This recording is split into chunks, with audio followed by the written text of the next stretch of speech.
everybody. This is Kathy Wells with Back to School, and today I want to talk to you about something that I've talked about on my podcast before, my audio podcast. And if you want to hear my audio podcast, you can go to backtoschool.podomatic.com. But because I think we live in a very visual culture and a culture that likes to sort of watch things, I'm going to put the same information into a video podcast so that you can have it that way too. Okay, so what I want to talk to you about today is something that I'm really passionate about, and it's classical education. And classical education is basically the way that education went from the time of Socrates till right around the Enlightenment, around the 1700s. And classical education is pretty much how things kept going on in our country, even in the one-room schoolhouse. It's basically how things went. And it really started to die out about the 1930s and then continued to die out and really got its final blows in about the 1950s. And then ever since then, we've had sort of a progressive downward turn in education. And right now there's a lot of hubbub going on in the educational world in America, in Texas. In Texas, we have a curriculum called C-Scope that a lot of people hate. A lot of people, I've never heard anybody say they love it. Let's say a lot of people support it. And there's reasons for that, but they're mostly political. So I want to tell you a little bit today about classical education and how it's different and try to exemplify that for you a little bit. First of all, let me explain that classical education has 3 stages. They go along with normal brain development and cognitive development. The early stage is called the grammar stage. Now you might recognize that term because we used to have something called grammar schools.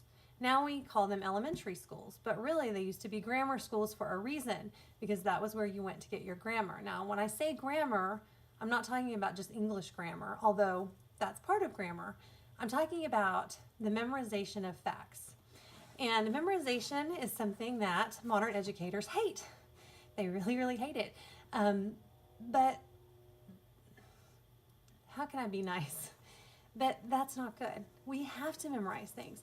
I mean, if you think about it, for your job, you have to memorize what you're doing. Like if you're going to learn anything, if you're going to learn to cook or play the piano or whatever, memorizing the basic components is what makes it easy to do. If you've ever learned how to do something new, like on our ranch, we had to learn about electric fencing, and we had to learn the grammar component, like what everything was called and all that, and how to, all the circuitry and all that. But at the same time, we had to learn all of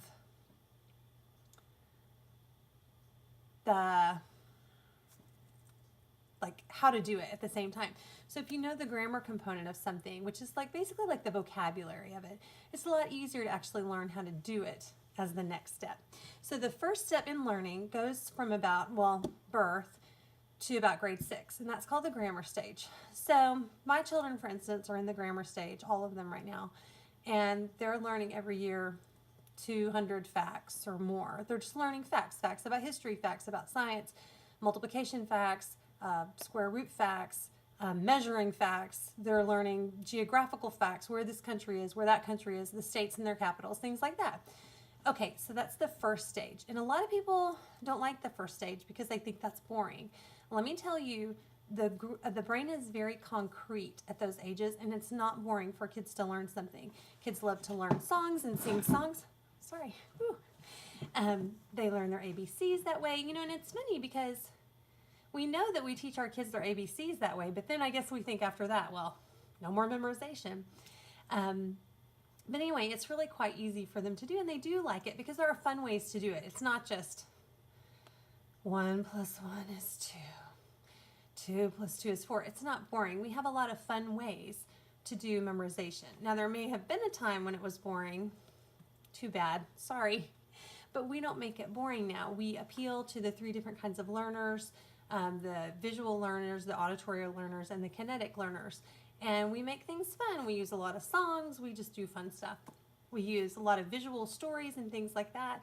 And it's not boring to the kids. My 4-year-old loves to memorize things. He memorizes multiplication facts, and he memorizes the songs for history sentences, and he memorizes geography, and he memorizes all sorts of things, poems and other things. And it's not boring to him. It's fun. So there you go. And the second stage of learning is called the logic stage. And that corresponds roughly to the why stage. Why? That's junior high. And that's when all the facts that we've learned start getting assimilated and sort of synergized into a logical view of the world. That's when kids start taking what they've learned and sort of putting things together and saying, wait a minute, and this happens in my home all the time. Okay, we memorized about Napoleon, and then they'll see something on a movie or they'll hear a quotation about Waterloo or something like that, and they'll go, oh, I know where that's from, and they start making connections. And we start teaching them to think logically. We start teaching them about logic, things of that nature. So all of what they learned before is now being put into use. And then the final stage would roughly correspond to high school, and that's called the rhetorical or the rhetoric stage. And that is the stage where they learn to argue a point and they learn to teach. So they take all the information that they've learned, then they take all the logical thought that they've put into it, and now they can argue it, or they can teach it. They can teach younger kids or adults or whatever. So this is the natural progression of learning for anything that we as adults want to do too. I mean, I talked about electric fencing before. If you were going to play the piano, first you would learn the scales, and you would play those and play those and play those and play those till you knew them. And then you would learn to play music, and then you would learn to have a mastery of it. And so you could be creative with it. I'm going to scoot up. Or you could teach someone else how to play. So those are just the three basic levels of classical education. And what we see today, and you know, there's a lot of stuff going on about C-SCOPE right now, and C-SCOPE is a great example of how bad education has gotten academically. However, it's not the only bad example. This has been going on for 50 years or so, 60, 70, 80 years. So, and there's books that I have on my Blogspot page that you can go and read about that and read all the history yourself because it's very well documented. But anyway, so C-SCOPE is a really bad example of education because, let me give you an example. We have the books that we use at home for mathematics are about 150 years old. It's called Ray's Arithmetic, and it's what was used for generations of students, and it will take you all the way from counting to calculus. So from the time your child enters school to the time they graduate, they can get from counting to calculus using this series. Now, the interesting thing about Ray's Arithmetic is that, let's say in the first and second grade, all they're doing is learning their math facts. All they're doing is addition and subtraction. That's it. And you might, if you've read any historical biographies or novels even, or even if you've watched like Anne of Green Gables or Little House on the Prairie, you'll see that the kids are doing a lot of recitation. They're reciting. You know, I think we've all seen movies where they do this in England with the kings of England, and they're supposed to recite them, and they have little mnemonic devices to remember them. Well, that's classical education. So that was traditionally how math would be taught. And then you would start progressing as the brain moves more into the logic stage. We get into abstract thought, which means we don't have to have concrete examples. So that program would take a child all the way through calculus. Now what we see in modern schools is that we see in the second grade, kids don't know their math facts.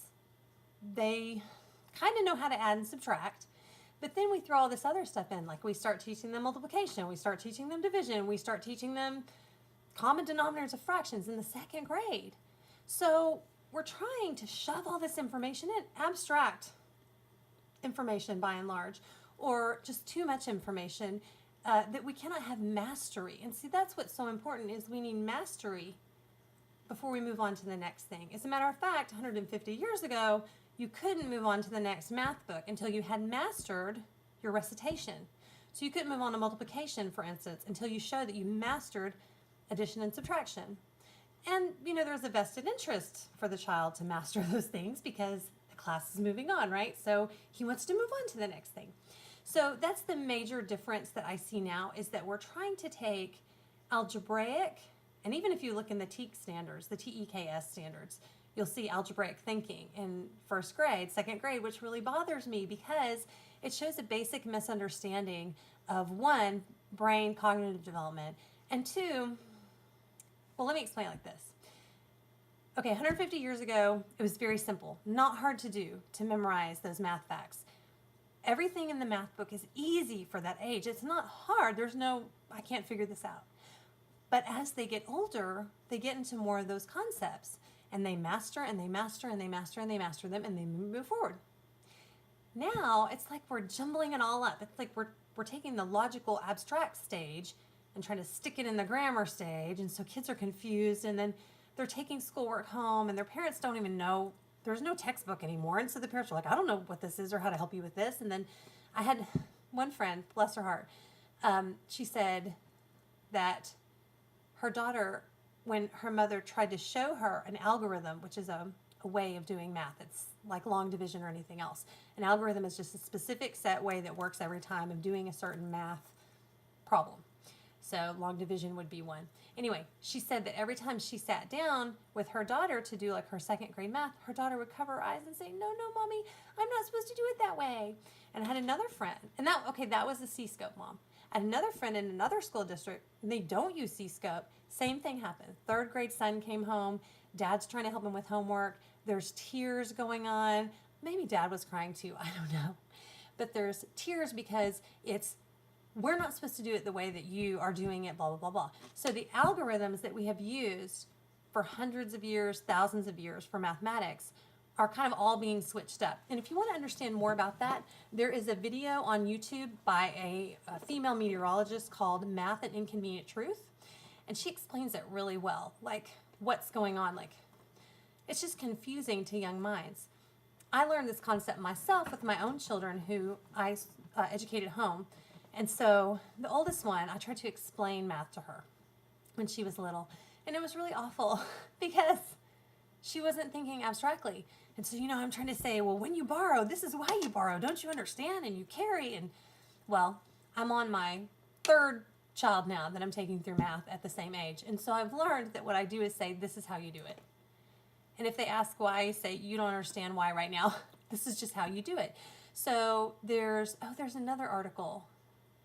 It's on my Blogspot page, which is backtosschoolamerica.blogspot.com.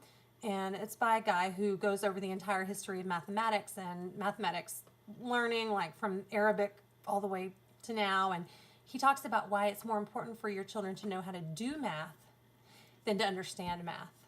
Because really, when you take tests, they want to know that you can do the math. And a good example of that is I took calculus at the same time as I took trig in high school, and I didn't understand calculus at all. But I did it, and I did pretty well at it because I understood how to do the functions and actually do the algebraic part of it. I never understood what I was doing, but it didn't really matter because I did pretty well at it. Finally, when I got to the end of the year, at the end of trig, I started understanding what I was doing in calculus at the beginning of the year. But anyway, that's just a way to explain to you that you don't really need to understand everything. Just need to know how to do it, particularly with math, because math has taken thousands of years to develop, and it's kind of complicated.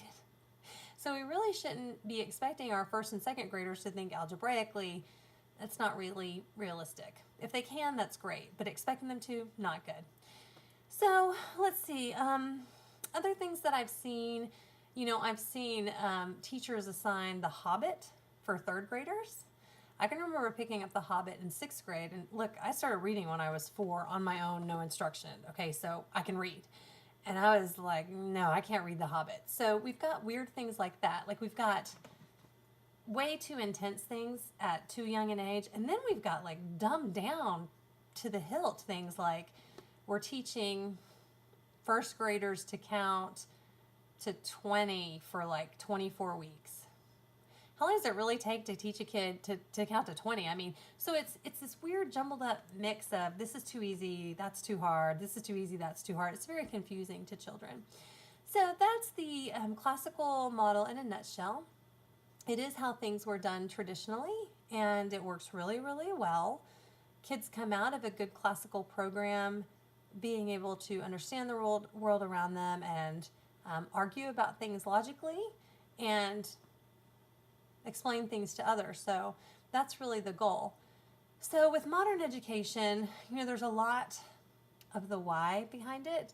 There's a lot of socialism involved and communism involved. And if you poo-poo that or think it's funny, I would just urge you to do the research, because I've done the research and it's documented.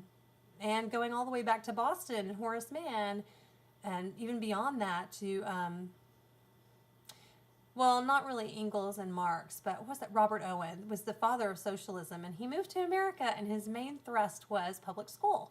So you need to know about that. And again, on my blog, I list a lot of free resources. They're really all free. As a matter of fact, most of the people that I read, most of the books that I read about education are free.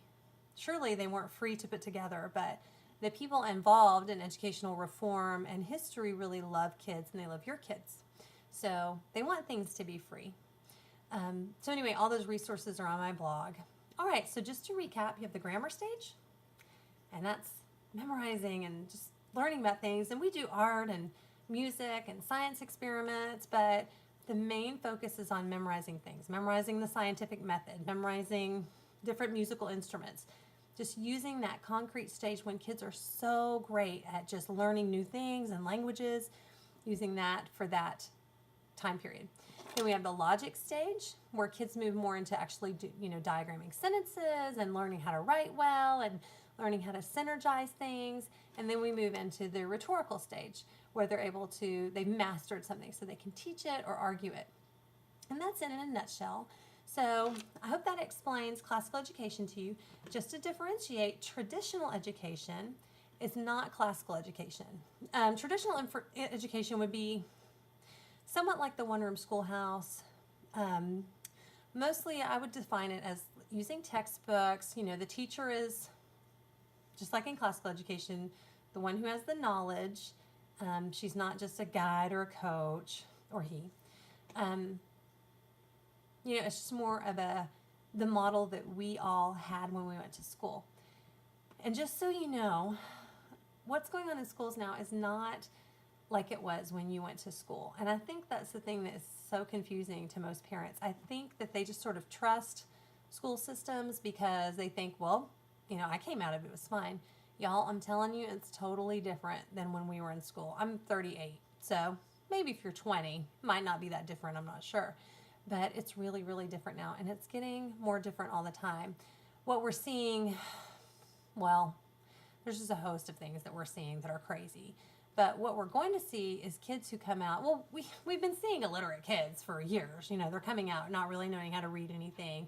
That's the other thing I will say is that another thing we use in our home is the McGuffey readers. By the way, Ray's Arithmetic and McGuffey readers are free online. But the McGuffey readers are amazing. I wish I had one in front of me. I would read to you out of them. But again, they begin at first grade level, just like any easy reader. A, ah, and they go through all the sounds of the letter A, and b, they go through all the consonant sounds.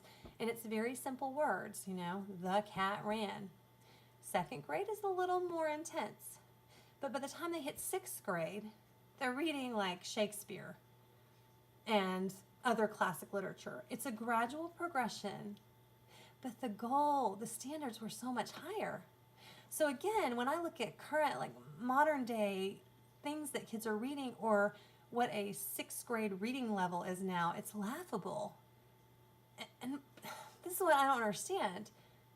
People that are developing curriculum or that are in, TEKS standards setting or on the TEA or whatever, why is it that we don't just look back 150 years ago and say, okay, these materials are available to us.